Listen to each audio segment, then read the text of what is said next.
ఆ అంటే ఆవు అంట, ఈ అంటే ఇల్లు అంట, ఈ అంటే ఇలా అంట, ఊ అంటే ఉడుత అంట, ఊ అంటే ఊయలంట, రూ అంటే ఋషి అంట, రూ అంటే రోకాలంట, ఏ అంటే ఎలుక అంట, ఏ అంటే ఏనుగు అంట, ఐ అంటే 5 అంట, ఓ అంటే ఒంటె అంట, ఓ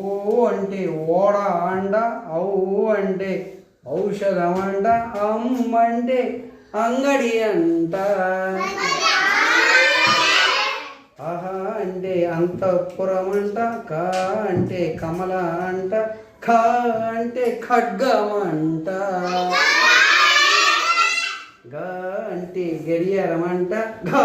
అంటే గంట అంట, చ అంటే చక్రం అంట,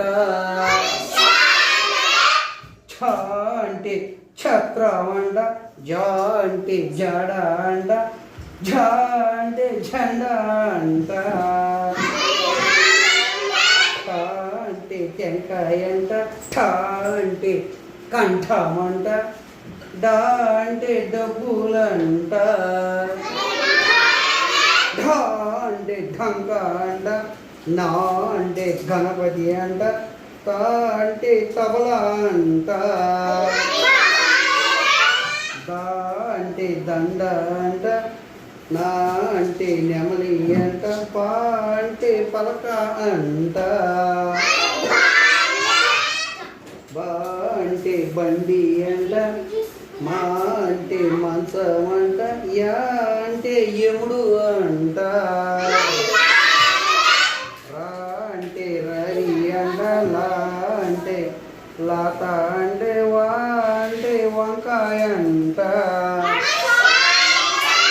శ అంటే శంఖం అంట, ష అంటే పుష్పం అంట, సా అంటే సర్పం అంట,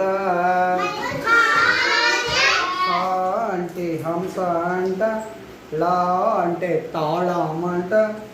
క్ష అంటే క్షత్రియుడంట, రా అంటే రంపం అంట. మరి ఇప్పుడు నేను అడుగుతా, మీరు చెబుతారా? మీరు బాగుండే.